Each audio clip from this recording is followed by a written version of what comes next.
ప్రేక్షకులకు నమస్కారం. మార్చి 2, 3 తేదీల్లో అంటే శనివారం, ఆదివారం ప్రముఖ స్టాక్ మార్కెట్ అనలిస్టు సుందరరామరెడ్డి గారు ETF index funds, mutual funds మీద ఎడ్యుకేటివ్ వెబినార్ కండక్ట్ చేయబోతున్నారు. దీనికి 3,000 రూపాయలు ఫీజు పే చేయవలసి ఉంటుంది. ఆసక్తి ఉన్నవారు ఈ కింద స్క్రోల్ అవుతున్న నెంబర్ కాల్ చేసి వెంటనే మీ రిజిస్ట్రేషన్స్ను పూర్తి చేసుకోగలరు. మీ రిజిస్ట్రేషన్స్ను పూర్తి చేసుకోవాల్సిన ఆఖరి తేదీ మార్చి 1 శుక్రవారం. Yeah, hi, Sundara Ramireddy from RCB Technologies. And sovereign gold bonds రీసెంట్గా ఈ సంవత్సరం లాంచ్ చేసినారండి. అది February 12th నుంచి February 16th వరకు. అండ్ ఎవరైతే ఈ బాండ్స్ మిస్ అయ్యారో అంటే మంచి ఇన్వెస్ట్మెంట్ వెహికల్ మనం పెట్టలేదని చెప్పేసి బాధపడాల్సిన అంత అవసరం లేదండి. తాకట్టులో ఉన్న బంగారాన్ని విడిపించి ఆ రోజు ఆన్లైన్ రేటుకే మేము కొంటాం. Sharma gold company. అండ్ మీరు ఎవరైనా చూడండి, గోల్డ్ ఏంటంటే ఎక్కువ ఎమోషనల్ వాల్యూ తప్ప and real rate of returns చాలా కన్జర్వేటివ్గా ఉంటుంది. ఇంకా చెప్పాలంటే డెట్ ఫండ్స్తో కంపేర్ చేసుకోవచ్చు. ఈ గోల్డ్స్లో యూజువల్గా ఏంటంటే బిట్వీన్ 9 to 10% పర్ యానం చొప్పున వస్తూ ఉంటుందన్నమాట. అండ్ మిగతా ఎసెట్ క్లాస్లో కూడా గోల్డ్లో కూడా వాలటిలిటీ ఉంటుంది అంటే డెఫినెట్గా అండి. కాకపోతే డెట్ ఫండ్స్తో పోల్చుకుంటే ఎక్కువ ఉంటుంది, రియల్ ఎస్టేట్తో పోల్చుకున్న ఎక్కువ ఉంటుంది, బట్ ఈక్విటీ మార్కెట్తో పోల్చుకుంటే చాలా తక్కువ ఉంటుంది. అందుకని గోల్డ్లో వాలటిలిటీ లేదనుకున్న వాళ్ళకి హిస్టారికల్ చార్ట్స్ చూసుకోండి. గోల్డ్ కూడా మిగతా ఎసెట్ క్లాస్ లాగానే అప్ అండ్ డౌన్ అవుతూ ఉంటుంది. అంటే పర్టికులర్గా ఫస్ట్ సోవరింగ్ గోల్డ్ బాండ్స్ అది మెచ్యూరిటీ అయిన తర్వాత రేట్ ఆఫ్ రిటర్న్ చూసుకుంటే అది ఆల్మోస్ట్ 13% దాకా వచ్చిందండి. అండ్ అది కూడా గోల్డ్ తక్కువ రేట్లో ఉన్నప్పుడు కాబట్టి అంత రేట్ ఆఫ్ రిటర్న్ వచ్చింది ఆ 8 yearsలో. అండ్ నెక్స్ట్ 10 yearsలో గోల్డ్ రిటర్న్స్ అలా వస్తుందంటే ఈక్విటీ మార్కెట్స్ ఎక్కువ పర్ఫార్మెన్స్ ఉంది, ఛాన్స్ ఎక్కువ ఉంది కాబట్టి నెక్స్ట్ 10 yearsలో గోల్డ్ ఆ మాత్రం కూడా రాదండి. ఇనహో లాస్ట్ 10 years యావరేజ్ చూసుకుంటే మనకి గోల్డ్ ETFs కానీ, గోల్డ్ బాండ్స్ కానీ అండ్ గోల్డ్ మ్యూచువల్ ఫండ్స్ ఎక్కడ చూసినా సరే యావరేజ్ మీద 9% అలా వచ్చిందండి. ఇప్పుడు ఒకవేళ మీరు గోల్డ్లో పెట్టి ఉండింటే 10 years బ్యాక్ వర్సెస్ మ్యూచువల్ ఫండ్స్లో పెట్టుంటే కనుక ఎంత రేట్ ఆఫ్ రిటర్న్ వచ్చిందో ఇప్పుడు మనం చూద్దామండి. అండ్ ఇక్కడ మనం తీసుకుంది కంపారిజన్ డేటా 2014లో అండి. అండ్ 2014 ఫిబ్రవరి నుంచి, అంటే ఈరోజు 17th కాబట్టి 17th తీసుకున్నాం.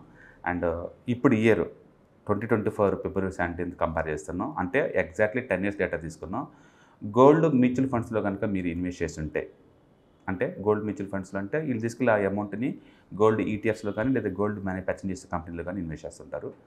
అండ్ SBI గోల్డ్ తీసుకున్నా లేదా ఇన్వెస్ట్కో గోల్డ్ ఫండ్ తీసుకున్నా లేదా Kotak gold fund, axis gold fund and ICICI Prudential gold fund కానీ, ఆదిత్య బిర్లా గోల్డ్ ఫండ్స్ కానీ అండ్ HDFC గోల్డ్ ఫండ్స్ కానీ and Nippon India gold funds కానీ, ఈ గోల్డ్ ఫండ్స్ అన్నీ కూడా మోరాలెస్ ఒకేలాగా పర్ఫామ్ చేస్తూ ఉంటాయండి.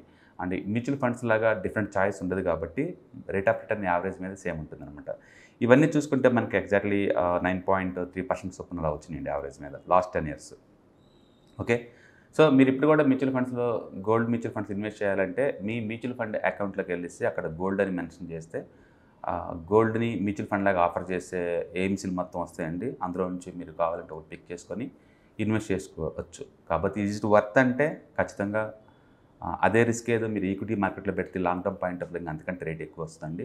మనం ఇప్పుడు ఇక్కడ మనం చూసామనుకోండి, కపుల్ ఆఫ్ మ్యూచువల్ ఫండ్ తీసుకుందాం. ఇదే టైంలో SIP రూట్లో కనుక నేను ఇన్వెస్ట్ చేసుకుంటూ పోతుంటే గోల్డ్ ఫండ్స్లో పెట్టినట్టు లాస్ట్ 10 yearsలో కనుక మొత్తం 120 ఇన్స్టాల్మెంట్లు పెట్టామండి. మొత్తం సేమ్ అమౌంట్ అక్కడైతే మనం 5,000 ఎలా పెట్టామో గోల్డ్ ఫండ్స్లో ఇక్కడ కూడా అంతే పెట్టారు. ఇక్కడ కనుక మీరు చూసుకుంటే క్వాంట్ స్మాల్ క్యాప్ మ్యూచువల్ ఫండ్లో పెట్టిన వాళ్ళకి 27% పర్ యానం చొప్పున వచ్చినాయి. అండ్ గోల్డ్ మీకు 9% పర్ యానం చొప్పున వచ్చింది. And Nippon India small cap 25% per annum చొప్పున వస్తుంది. అండ్ SBI స్మాల్ క్యాప్ 22% చొప్పున వస్తుంది. HDFC స్మాల్ క్యాప్ 22% చొప్పున వచ్చింది. యాక్సిస్ స్మాల్ క్యాప్ 22% చొప్పున వచ్చింది. కొటాక్ స్మాల్ క్యాప్ 22% వచ్చింది. So worst small cap mutual funds Aditya Birla sun life small cap mutual fund కూడా ఆల్మోస్ట్ 16% ఇచ్చిందండి.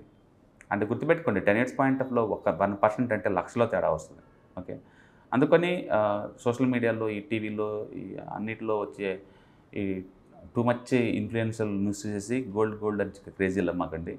అంటే మీ దగ్గర నిజంగా అమౌంట్ కనుకుంటే ఈ గోల్డ్లో ఇన్వెస్ట్ చేసే బదులు better to invest into equity mutual funds. Long term point of వ్యూలో SIPలో అయితే అన్నీ డిస్కౌంట్ అవుతాయి కాబట్టి మీకు ఎక్కువ రేట్ ఆఫ్ రిటర్న్ వచ్చే ఛాన్స్ ఎక్కువ ఉందన్నమాట. Okay, and gold conservative asset class అండి. అది కొంచెం రిచ్ పీపుల్కి అండ్ కొంచెం కన్జర్వేటివ్గా మాకు రిస్క్ డైవర్సిఫై అవ్వాలి అనుకున్న వాళ్ళకి ఇది ఎసెట్ క్లాస్గా సెట్ అవుతుంది తప్ప బిలో మిడిల్ క్లాస్ పీపుల్కి ఎవరికి ఇది సెట్ అవుదండి. సో గోల్డ్ కొని ముందు గోల్డ్ ఆ డబ్బులు ఏదో మ్యూచువల్ ఫండ్లో పెట్టి గిఫ్ట్గా ఇచ్చినట్లయితే అది ఎక్కువ మల్టిపుల్ అయ్యే ఛాన్స్ ఎక్కువ ఉందన్నమాట. కాబట్టి నెక్స్ట్ టైం మీరు గోల్డ్ ఇన్వెస్ట్ చేద్దాం అనుకుంటే గోల్డ్ బదులు మీరు ఆల్రెడీ మ్యూచువల్ ఫండ్స్ ఇన్వెస్ట్మెంట్ ఉన్నాయో చెక్ చేసుకోండి. మీకు ఆల్రెడీ మ్యూచువల్ ఫండ్స్ ఇన్వెస్ట్మెంట్స్ ఉన్నాయి అనుకుంటే అప్పుడు చాయిస్లా తీసుకోండి తప్ప ఏమీ లేకుండా అచ్చం ఈ గోల్డ్ ఈటీఎఫ్లో కానీ ఇన్వెస్ట్మెంట్లో పెట్టమకండి. ఈ మధ్య చాలా చోట్ల ఈ గోల్డ్ షాపుల్లో గోల్డ్ స్కీమ్లో జాయిన్ అవుతారండి. అండ్ కొంచెం ఇన్స్టాల్మెంట్లో గోల్డ్ని యూనిట్లా కొనేసి తర్వాత ఆర్నమెంట్స్లా తయారు చేసుకుంటూ ఉంటారు. అండ్ బిలోమి మీరు ఏదైనా ఇన్వెస్ట్మెంట్కి వెళ్తున్నప్పుడు క్లియర్గా ఊహించుకోండి, ఈగో సాటిస్ఫాక్షన్ కోసం ఇన్వెస్ట్ చేస్తున్నారా లేకపోతే నిజంగా రేట్ ఆఫ్ రిటర్న్ కోసం ఇన్వెస్ట్మెంట్ చేస్తున్నారా అనేది. మీరు నిజంగా రేట్ ఆఫ్ రిటర్న్ ఇన్వెస్ట్మెంట్ కోసమే అనుకున్నట్టు మాత్రం ఖచ్చితంగా కంపారిజన్ చేయాలి. అండ్ బెస్ట్ రిటర్న్స్ వచ్చే అసెట్ క్లాస్లోనే మీరు ఇన్వెస్ట్ చేయాల్సి ఉంటుంది. డెఫినెట్గా మ్యూచువల్ ఫండ్స్ మోర్ రిటర్న్స్ అండి compare to gold. But with in the గోల్డ్లో మీరు పెట్టాలని డిసైడ్ అయితే కనుక ఎస్, సోవరింగ్ గోల్డ్ బాండ్లో పెడితే మీకు 2.5% వడ్డీ ఎక్స్ట్రా వస్తుంది. అండ్ రిటర్న్స్ మీద ఇన్కమ్ ట్యాక్స్లు ఏముండవు కాబట్టి that is the best one with in the గోల్డ్లోనే. బట్ గోల్డ్ కన్నా ముందు మీకు ఈక్విటీ రిటర్న్ ఫండ్స్లో ఇన్వెస్ట్మెంట్స్ ఉన్నాయో లేవో చెక్ చేసుకోండి. ఇంకా కనుక లేకపోతే మ్యూచువల్ ఫండ్స్లో ఇన్వెస్ట్మెంట్ స్టార్ట్ చేయండి. Okay, so long term point of లో ఎప్పుడు కూడా గోల్డ్తో పోల్చుకుంటే ఈక్విటీ ఫండ్స్లో రిటర్న్స్ ఎక్కువ వస్తాయి. అండ్ గోల్డ్లో వాలటిలిటీ ఉండదు, స్టేబుల్గా ఉంటుంది అనుకుంటే మాత్రం యు ఆర్ రాంగ్. ఈక్విటీతో పోల్చుకుంటే తక్కువ వాలటిలిటీ ఉంటుంది అన్నమాట నిజం. బట్ డెఫినెట్గా డెట్తో పోల్చుకున్న రియల్ ఎస్టేట్తో పోల్చుకున్న గోల్డ్లో కూడా ఎంతకంత వాలటిలిటీ ఉంటుంది. Okay, all the best. Thank you.